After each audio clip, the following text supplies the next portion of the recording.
Deus não tem um plano B para a nossa vida, nem quando nós saímos da terra prometida em direção ao Egito. Mesmo aí, quando saímos da terra prometida, o local onde Deus nos quer, o local da promessa, mesmo quando saímos desse lugar, Deus continua a não ter um plano B para a nossa vida. Hoje gostava de começar por falar convosco entre uma diferença. A diferença entre presença e vontade. Porque é relativamente comum entre os cristãos achar que estar na presença de Deus é equivalente a dizer que somos reflexos da vontade de Deus. Que estar na presença é igual a ser reflexo da vontade. Mas não é. É que não é mesmo. Nós podemos estar ao lado de Deus, na presença de Deus, e estarmos a chafurdar na maior das pocilgas como o filho pródigo. Veja alguns exemplos. Jonas. Deus foi muito concreto e específico com Jonas. Jonas devia ir para Nínive. E Nínive ficava na Babilónia, onde fica atualmente Mossul, no Iraque. Mas Jonas, em vez de ir para Nínive, foi para Tarsis. E Tarsis fica na atual Espanha. Ou seja, entre o lugar onde Deus cria Jonas e o lugar onde Jonas foi, distam 3.800 quilómetros, mais ou menos. Em nenhum dos momentos, Deus deixou de estar com Jonas. Mas houve momentos em que Jonas não foi reflexo da vontade de Deus. Outro exemplo que nós podemos encontrar era David. David era o homem segundo o coração de Deus.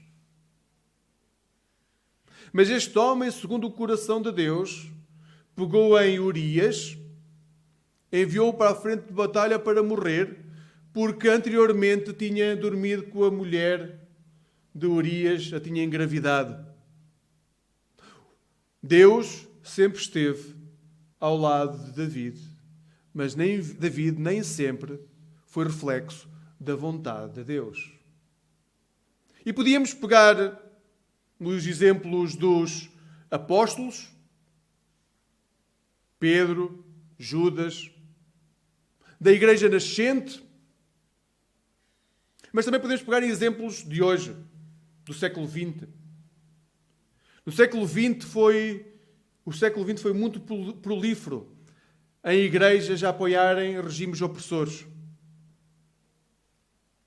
E houve muitos que foram apoiados de forma muito clara pela igreja. E sempre que a igreja opta por apoiar quem quer que seja que oprima a igreja, apesar de Deus estar com ela, ela não representa a vontade de Deus.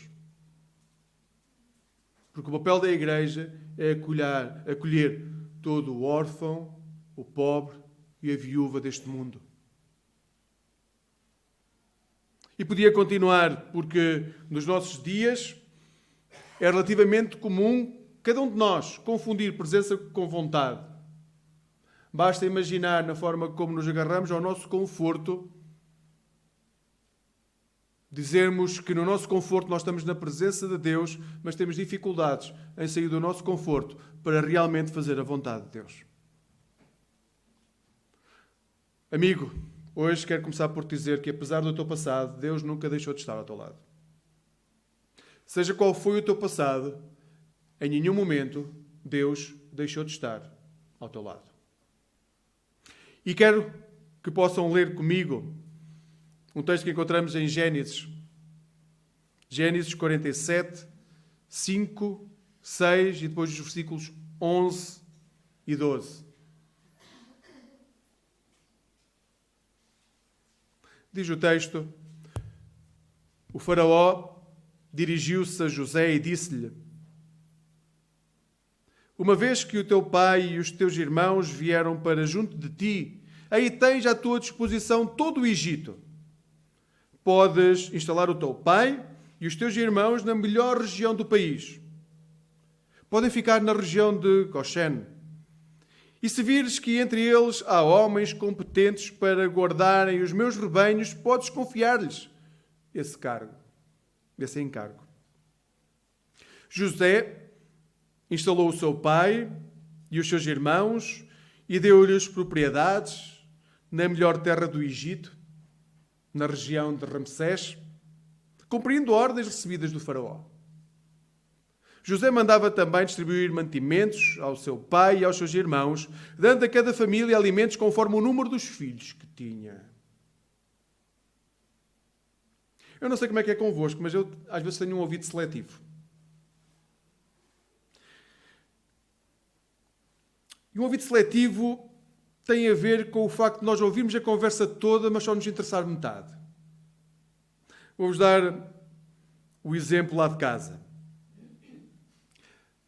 A Xana diz: Luís, vais às compras, olha, traz-me peixe, verduras, pão, papel higiênico, guardanapos, queijo.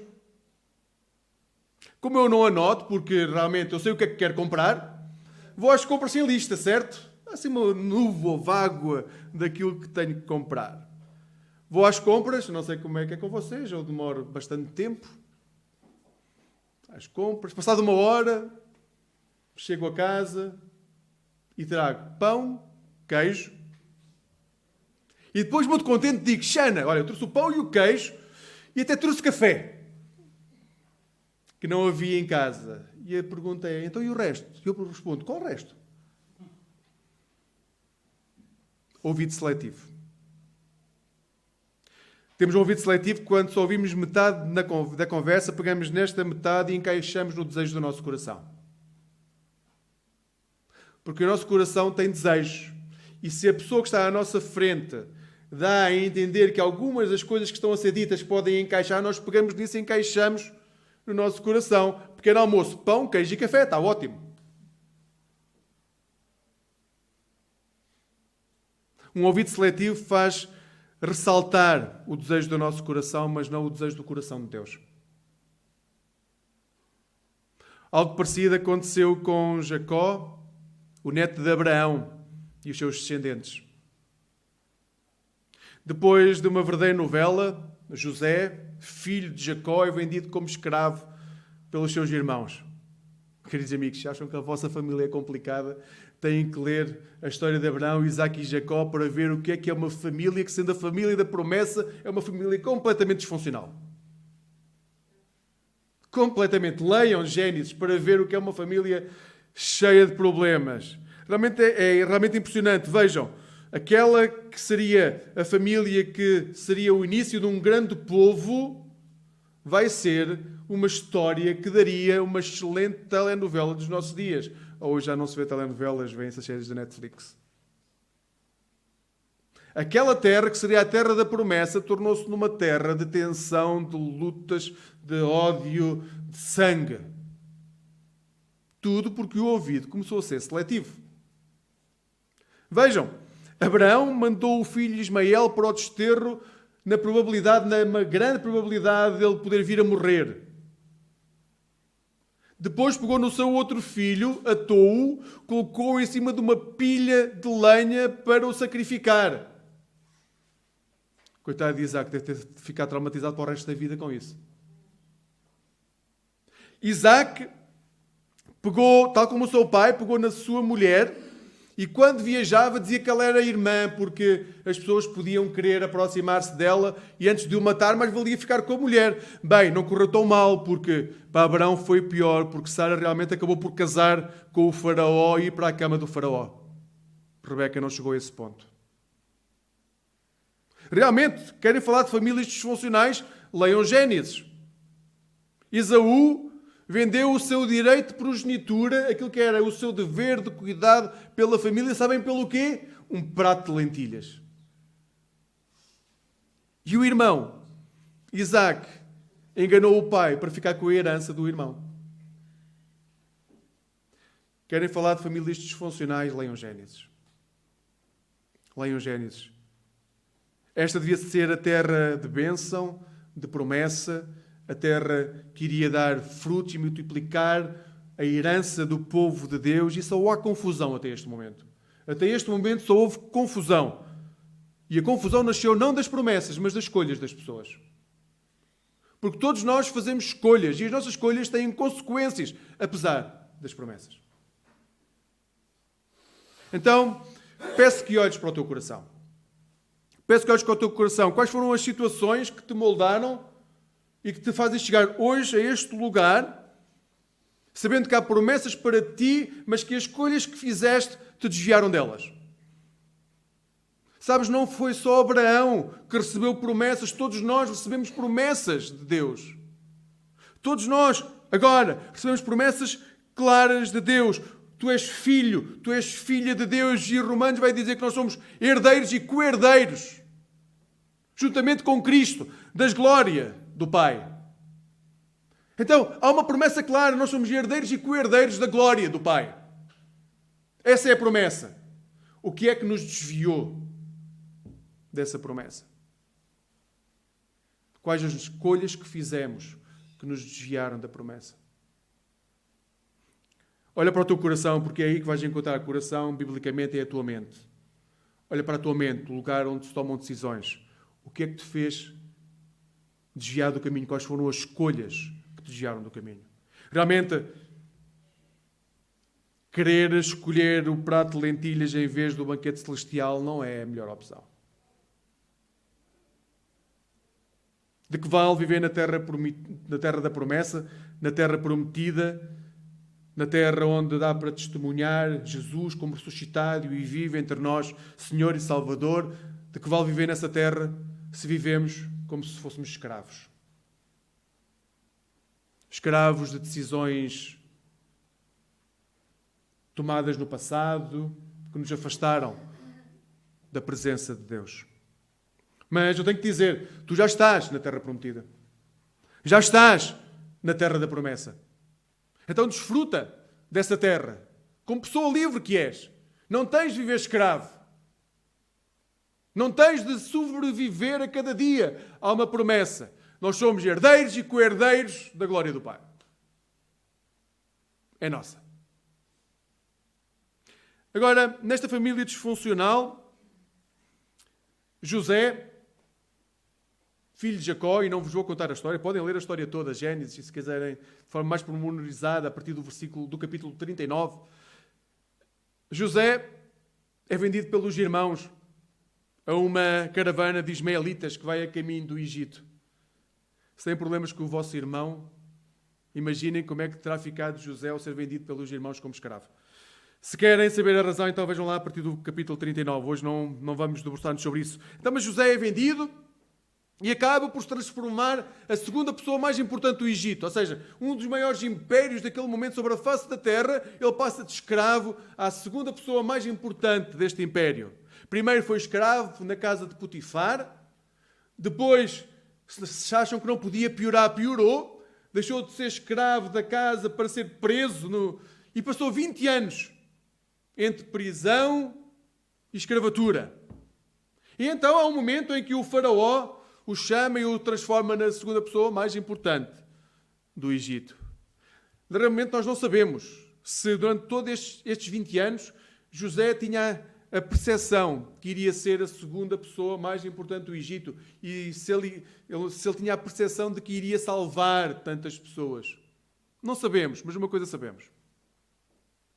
Em todos os momentos, José confiava em Deus. José confiava em Deus. Então a pergunta hoje que te convido a fazer para ti mesmo é: confias tu em Deus, mesmo quando não consegues ver o futuro que está diante de ti? Ou quando vês o futuro achas que não é promissor, consegues confiar em Deus? Consegues confiar em Deus quando o dinheiro não chega até ao final do mês? Consegues confiar em Deus quando o trabalho que desesperadamente procuras não chega? Ou quando chega não é nada daquilo que procuravas? Consegues confiar em Deus quando a doença consome o teu corpo? Consegues confiar em Deus quando o vício te arranca a alma? Consegues confiar em Deus em todas as situações? Ouçam, a maioria de nós não sabe claramente quais são os planos de Deus para a vida. A maioria de nós não sabe. Mas uma coisa eu vos posso garantir. O Deus de Abraão, Isaque e Jacó, que se vai manifestar de forma suprema em Jesus Cristo, é o Deus que te vai usar em qualquer situação que tu estejas para a sua glória. Em qualquer situação que tu possas estar, seja numa prisão, seja numa cama de hospital, seja durante uma doença, em qualquer situação que possas estar, Deus vai usar-te, pode usar-te para a sua glória. Provavelmente não serão a segunda pessoa mais importante do maior império sobre a face da terra. Ainda que se algum lá chegar, não se esqueçam de nós, continuamos a orar por vós. Provavelmente não chegaremos a esse ponto, mas Deus vai usar-nos, onde quer que nós estejamos, para que as pessoas que estão à nossa volta possam encontrar uma terra de segurança, que é Jesus Cristo, o nosso Senhor e o nosso Salvador. E para isso nós temos que ser testemunhos da ressurreição. Hoje, realmente não te posso garantir que vais ter uma vida de conforto. Não te posso garantir isso, mas posso garantir-te que se confiares em Deus, em todas as circunstâncias da tua vida, sejam elas quais forem, serás usado para a expansão do reino. E esse reino vai crescer. Isso eu posso garantir porque é a promessa do Pai. E é a promessa do Pai que nos é deixada em Jesus Cristo. Agora, há uma diferença entre vontade de Deus e conforto. É que tendemos também a confundir o nosso conforto com aquilo que é a vontade de Deus.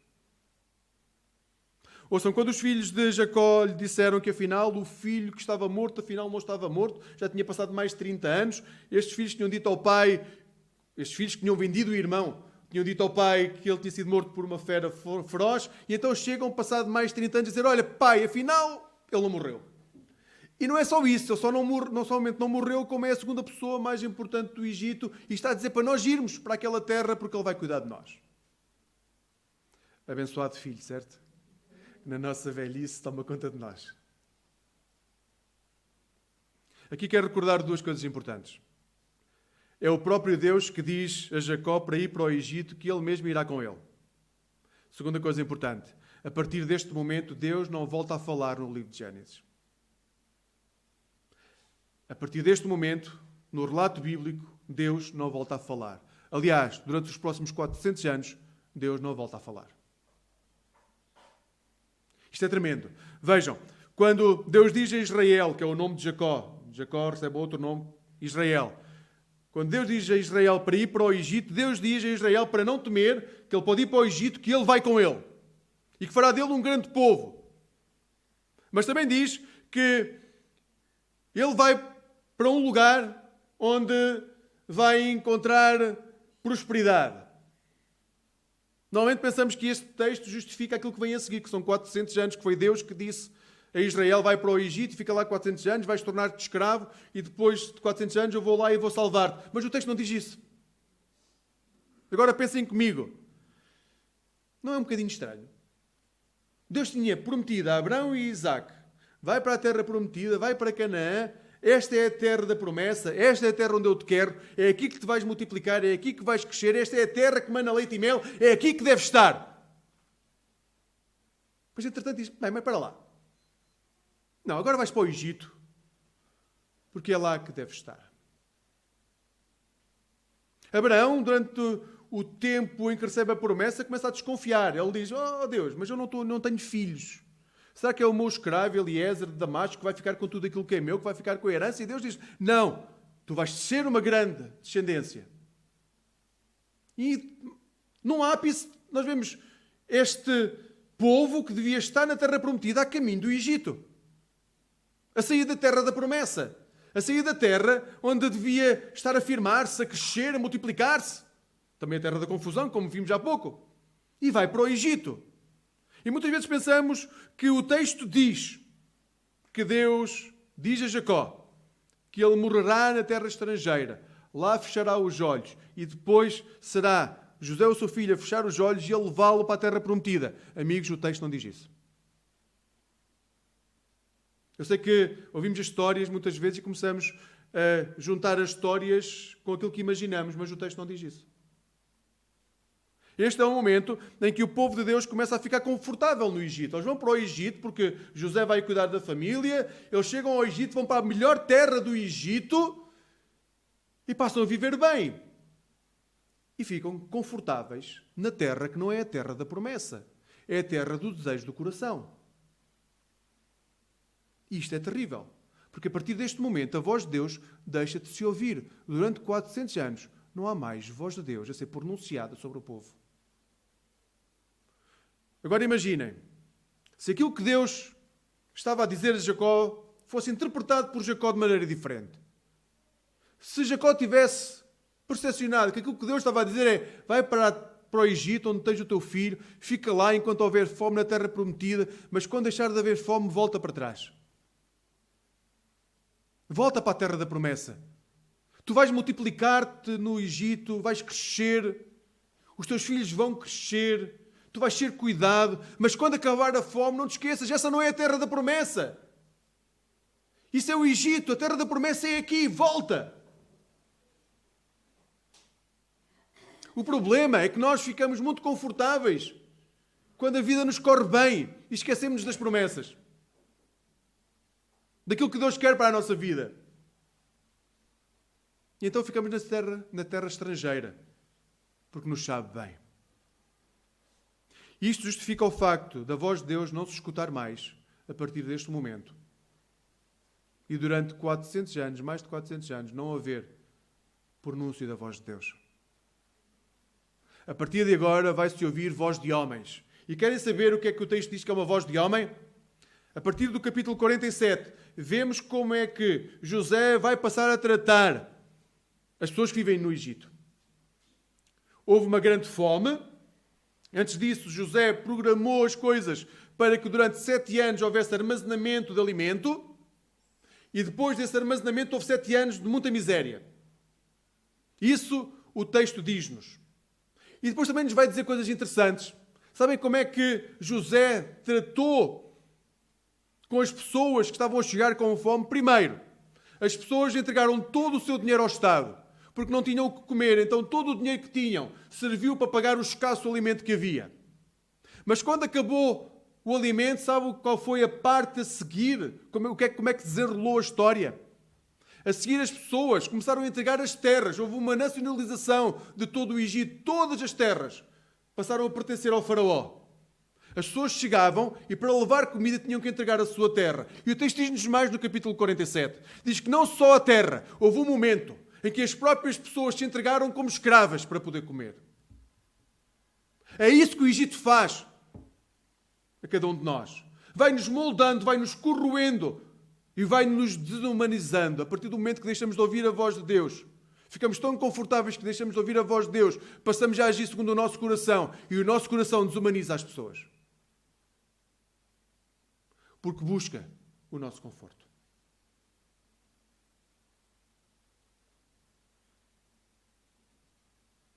Sim, muitas pessoas foram salvas, mas a que custo foram salvas? E foram salvas de quê? Não há uma única referência a Deus neste processo. Deus não dá orientações, Deus não aparece em sonhos, nada. Deus deixa de escutar em Gênesis a partir deste momento.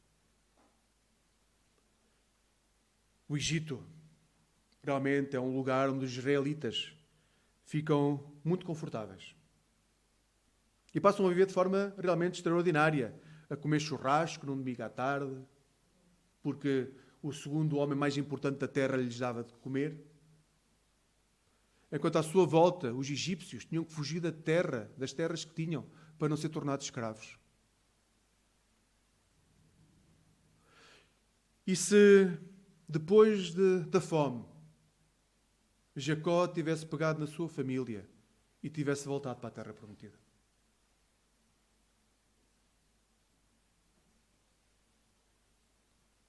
Claro que Deus sabia que isso não ia acontecer. Deus conhece o coração do ser humano e sabe que quando o conforto é acenado, o normal no coração humano é agarrar com unhas e dentes. Entendam, o problema do Egito não é ser um mau lugar. O problema do Egito é ser um lugar onde a voz de Deus deixa de ser escutada. O problema do Egito não é ser desafiante a nível económico, ser uma terra de prosperidade. O problema do Egito é que faz desaparecer os valores do reino. O problema do Egito é que leva o ser humano a ficar tão agarrado àquilo que deseja, ao desejo do seu coração, que deixa de escutar o desejo do coração de Deus. Esse é o problema do Egito. O Egito é bom, mas afasta-nos de Deus. Amigo, a nossa sociedade atual é o Egito daquele tempo. Se te esqueceste do valor do Evangelho, se deixaste de ouvir a voz de Deus, se deixaste de orar, se deixaste de ler a Bíblia, se deixaste de frequentar a igreja ou grupos que te amam de fé, se fazes isso de forma esporádica, não te esqueças que tu podes ser testemunha da ressurreição, mas não podes fazer isso se não escutares a voz de Deus.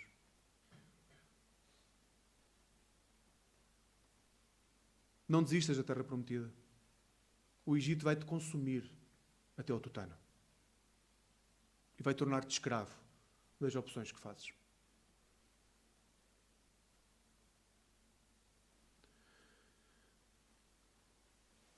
Muitos dos caminhos que percorremos, na realidade, levam a consequências trágicas pelas escolhas que nós tomamos. Decisões erradas que tomamos. Isso não significa que Deus não nos acompanha a cada momento. Tenham isso muito claro. Deus continua a acompanhar-nos a cada momento da nossa vida. Agora, não podemos esperar o galardão se simplesmente silenciamos a voz de Deus. Não é possível aguardar com esperança o galardão se nós, de forma consciente, silenciamos a voz de Deus porque preferimos o churrasco de borrego no domingo à tarde. Não é possível. Deus mandou o povo ir para Canaã. E o povo acabou a comer churrasco confortavelmente no domingo à tarde. Enquanto as pessoas que estavam ao seu lado estavam a morrer à fome. Estavam a ser escravizadas.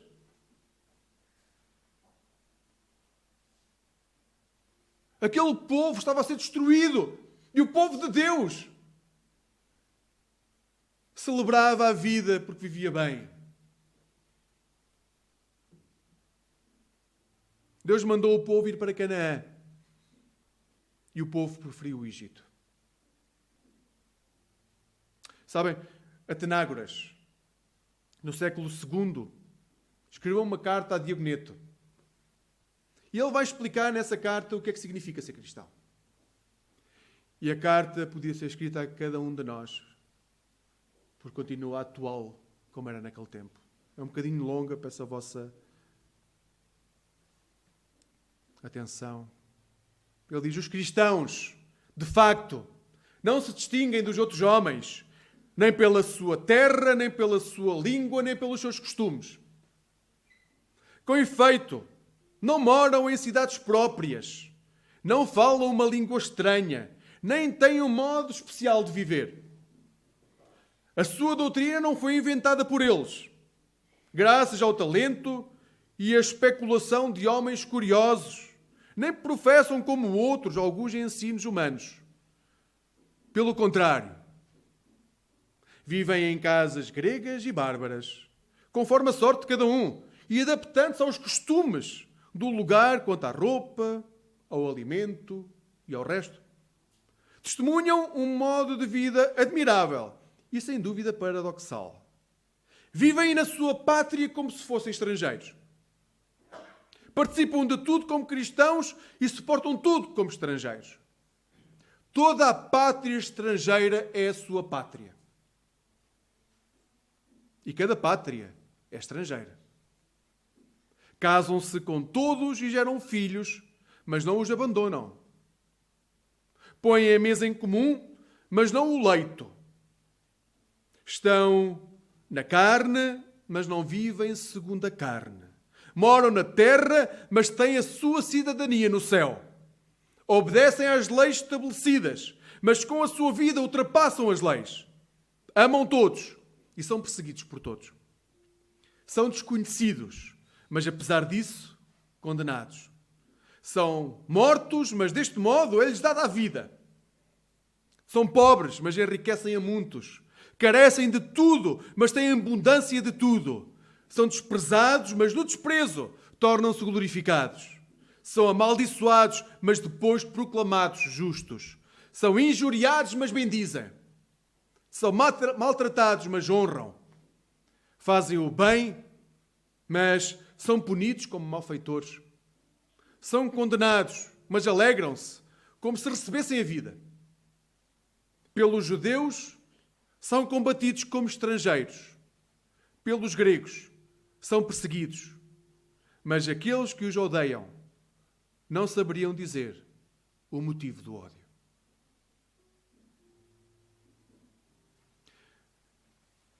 Amigo,